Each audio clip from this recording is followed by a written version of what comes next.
nos vamos a hablar de boletas de luz. Ya sea que tengas Edenor o Edesur, en los meses de invierno sorprendieron a muchos usuarios porque empezaron a llegar los aumentos, pero la tarifa se duplicó y hasta se triplicó. Pese a que el aumento es del 4% y a ninguno de nosotros nos cerraban las cuentas. Ya sabemos que está el tema de la recategorización, que muchos hicieron el trámite, había más o menos 1.700.000 hogares que no habían entrado en esa primera recategorización que había que hacer, o sea, en realidad en la inscripción que había que hacer. Bueno, pero más allá de eso, hay cosas que nosotros no sabíamos, seguían las categorías, esas subcategorías que hay de R1 a R6, en algunas estamos metidos. ¿Por qué en algunos casos se superó ese monto y que no tiene nada que ver con ese 4%? Bueno, estamos hablando con una dirigente de la Unión de Usuarios y Consumidores, con Fernanda Lassey, a quien le damos la bienvenida a Sin Fin. Fernanda, ¿cómo estás? Bien, muy bien. Gracias. ¿Cómo leer la factura, no? Ahora dicen que hay un componente que hay que buscar, como un coeficiente. Yo no lo encuentro, pero explícanos por qué se triplicó en algunos casos la factura de luz, que va mucho más allá de ese 4%. ¿En qué consiste? Sí, bueno, explico más o menos. La verdad que es un tema bastante complejo, sí, sobre todo para el ciudadano común que tiene que recibe esa factura y no entiende muy bien de qué se trata. En primer lugar, hay que aclarar que son diversos los factores que hicieron que el incremento sea tan fuerte. Cuando el gobierno nos dice el 4%, solamente habla de un porcentaje que aumentó en función del precio de la energía, ¿sí? Lo que sería generación energética, sí. Que eso es lo único que nos comentan. Cuando uno va a la factura no es así. ¿Por qué? Porque tenemos los otros factores. Uno, como bien decías hace unos minutos, está vinculado a la segmentación energética que tiene que ver con los ingresos de las familias. Eso es lo que tuvimos que cargar cuando hablamos del formulario RASE, que muchos usuarios no estaban inscritos, no habían cargado el formulario, por lo cual tal vez recibían facturas correspondientes a un nivel de ingresos, por ejemplo el 1, que no tiene ningún tipo de subsidio, que no se condice con el ingreso de esa familia. Claro. Entonces esa primera regularización está bien que suceda. Pero después tenemos la recategorización, que se menciona también, muchos compañeros lo mencionan de otras entidades, y es importante aclararlo, que refiere a la categoría de consumo. Son estos que van del R1 al R6. ¿Y qué pasa en ese momento de recategorización que la distribuidora la hace bimestralmente cuando toma la medición? Sucede que como los rangos de esos R1 a R6 quedaron cortos, quedaron en un número de 100 kilowatts nada más, vos podés haber consumido en un bimestre hasta 500 kilowatts y consumís 502 el bimestre siguiente y la factura se te dispara. ¿Por qué? Porque aumenta tanto el cargo variable como el cargo fijo. Claro. Y las sumas son muy grandes. Se duplica, se triplica el cargo fijo y también el cargo variable. Entonces, a veces difiere un poquito nada más el consumo de ese hogar, pero en números triplica. Entonces, todos estos factores que además es importante mencionar, nosotros solemos decir el lado B de los subsidios. ¿Por qué? Porque nos hicieron inscribirnos en el RASE conforme al ingreso de cada familia, pero resulta que al poner un tope de consumo, solamente, por ejemplo, los hogares de menores ingresos, que serían los N2, a esos hogares les subsidian 350 kilowatts. Claro. Entonces, ¿qué pasa con eso? Que si consumís más de 350 kilowatts, el excedente lo vas a pagar a la tarifa más cara, como si tuvieras ingresos de N1. ¿Se entiende? Entonces es complejo, porque hay una parte que me subsidian. Si tengo un ingreso menor a 870, que era 870.000 pesos, ¿no? Que eran 3 canastas básicas y media, me permiten ser N2, entonces me van a subsidiar tarifa, bueno, pero me pusieron un tope, y además tengo que mirar qué categoría de consumo, porque una son la segmentación de ingresos familiares y la otra es la categoría de consumo. Bueno, y puedo ir variando en el transcurso de 3, 4, 6 meses, puedo estar en R2 y al bimestre siguiente puedo estar en R6. Claro. ¿Y cómo hacemos para saber qué R? Porque ya sabemos si somos N1, 2 o 3, ¿no? N1 los sí. más altos, N3 el estrato más bajo, N2 el estrato medio. Ahora, ¿cómo sabemos de entre R1 y R6, más allá de la variación, dónde estamos hoy? ¿Lo dice la factura en algún punto? Sí, lo dice generalmente en el encabezado del lado derecho, donde está el nombre del titular, donde está el número de medidor, el número de cliente. Por ahí dice categoría R, la R es residencial y después tiene un guión y dice 1, 2, 3, todo esto hasta 6. Sí. Y ahí es donde, bueno, lo que pasa es que no le podemos pedir a la gente que vaya a buscar el cuadro tarifario, multiplique por la cantidad de kilowatts, ¿no? Es como mucho. Pero es importante saber la cantidad de kilowatts que consume, que generalmente suelen estar en el lado izquierdo, donde dice consumo. A veces hay un promedio, hay unas barritas que muestran los consumos anteriores. Sí. Lo cierto es que con estos niveles de tarifas, porque las tarifas están altas, con estos niveles de tarifa, lo único que puede hacer el usuario es consumir un poco menos hasta donde se pueda. Pero hay una parte de la realidad de los hogares que creemos que no tuvo en cuenta, ¿no?, el gobierno para establecer estas políticas públicas que creemos que deben ser mucho más cuidadosas y graduales, sobre todo en el contexto que estamos viviendo, ¿no?, de tanta recesión, desocupación, pérdida del poder adquisitivo. Hay hogares que tienen electrodomésticos muy ineficientes. Generalmente son los hogares de menores ingresos. Claro. Porque no pueden comprar. No, porque son mucho más caros, sí. Yo el año pasado me compré un lavarropas y no llegué al A con 3 más, que es el más eficiente de todos, por una cuestión que era mucha la diferencia. O sea, por un lado es una inversión que uno tiene que hacer y que está muy bien poder hacerla, pero si vos no tenés el dinero en el momento o el límite en la tarjeta para pagarlo, es imposible. Y un lavarropas muchísimo menos eficiente, un B, un C, te va a salir la mitad.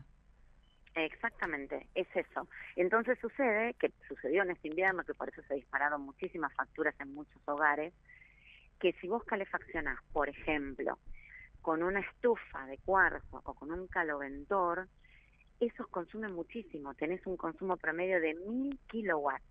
Uh-huh. ¿Qué hacemos cuando una familia tiene que calefaccionar una habitación, por ejemplo, para dormir y no morirse de frío? Claro. Con ese tipo de electrodomésticos que ya sabemos que, aunque yo sea de bajos ingresos y estoy en el N2 y me van a subsidiar una parte, me subsidian 350 y voy a consumir 1000.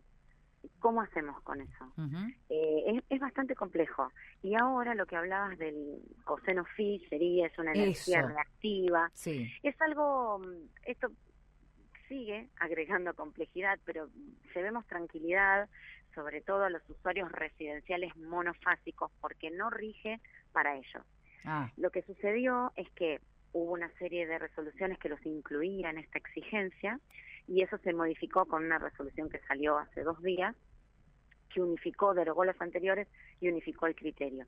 Y esto quedó de la siguiente manera: los usuarios residenciales monofásicos no se les va a medir el coseno phi. Hoy es algo que no se mide porque lo pueden medir solamente medidores inteligentes. Bueno. Aquellos usuarias que lo tengan, bueno, ahí sí les aparecería en la factura, pero en principio no rige para los monofásicos. Lo que va a suceder es que sí va a ser exigible para los consorcios de copropietarios.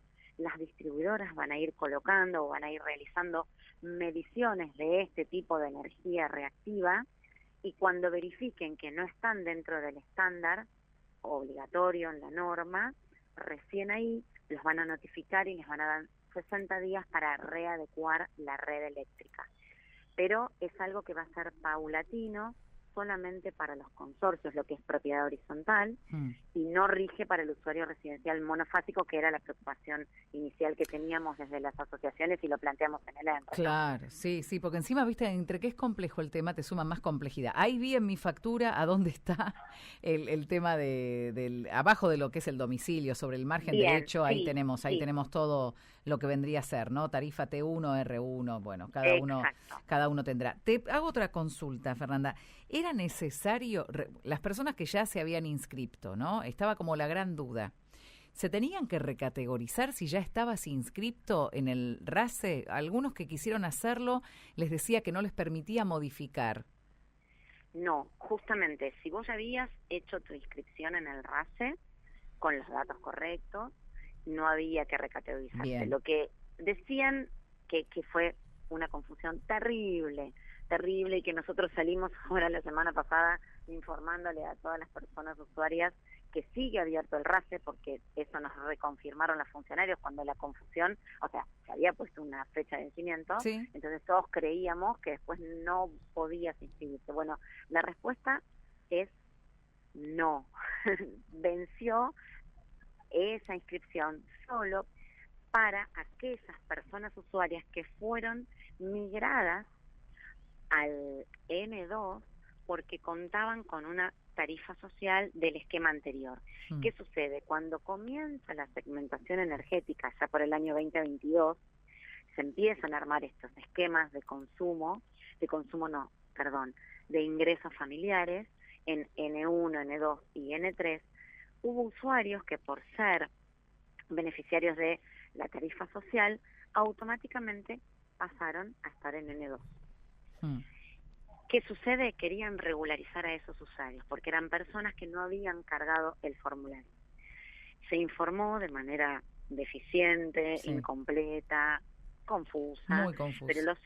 muy confusa, pero lo cierto es que lo que buscaban era regularizar a ese universo, ese 1.700.000 usuarios que habían sido migrados automáticamente sin cargar el formulario. Lo que se buscaba era que carguen el formulario con los datos reales de los ingresos familiares, por si alguno hubiera cambiado la situación. Lo que sí se podía hacer era modificar si hubieses tenido por ahí un cambio de ingreso familiar, o si te mudás, bueno, claramente cambia el medidor, cambia el servicio, cambia todo. Eso sí, siempre se pudo modificar. Lo que no podías era cargar de cero, cargabas el DNI, y si ya estabas registrado te aparecía un cartel. Bueno, eso significaba que no era necesario volver a inscribirse. Bien. Bien. Bueno, seguiremos esperando entonces, ¿no? ¿Qué pasa si te viene una barbaridad que no podés pagar? Bueno, es esto lo que nos explicabas al principio, que te están cobrando una parte de ese consumo al valor de la energía sin subsidio, ¿no? Exactamente. Eso es lo que pasa, porque se pusieron topes.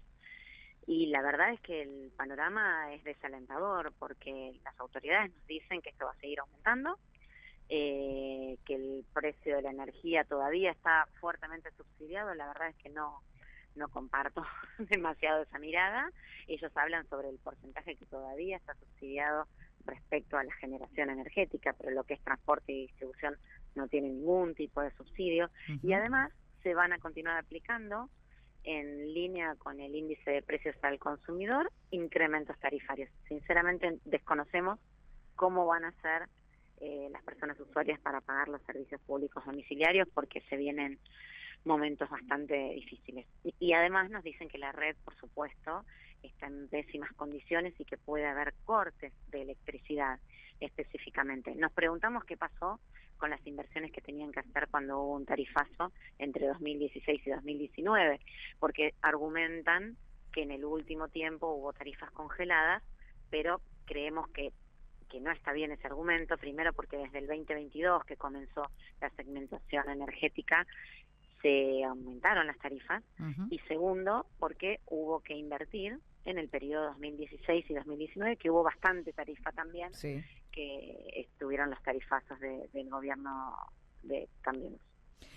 ¿Cómo podemos hacer, Fernanda, si alguien está escuchando y quiere hacer una consulta con ustedes? Pasarnos algún teléfono, algún sitio web donde se pueda recurrir. Sí, el sitio web es www.launionuic.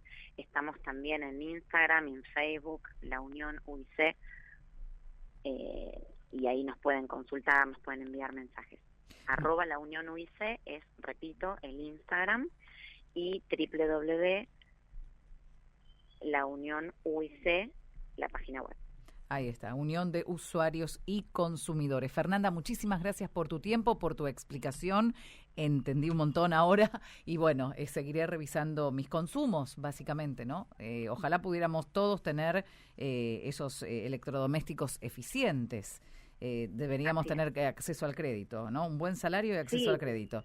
Por supuesto que sí. Hay ahora una línea que acaban de sacar a través del Banco Nación, pero bueno, uno tiene que tener cuenta del Banco Nación. Exacto, es como bastante restringido, tendría que ser algo más amplio. Y suspender la venta de los electrodomésticos que después redundan en una factura exorbitante, ¿no? No sé, algunas políticas públicas que en realidad se hace eso, nosotros lo reclamamos hace muchos años.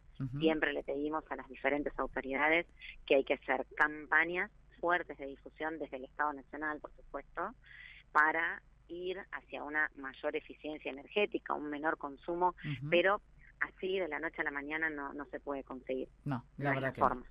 Fernanda, muchísimas gracias, hasta cualquier momento. Igualmente, hasta luego. Era Fernanda Laza, y dirigente de la Unión de Usuarios y Consumidores.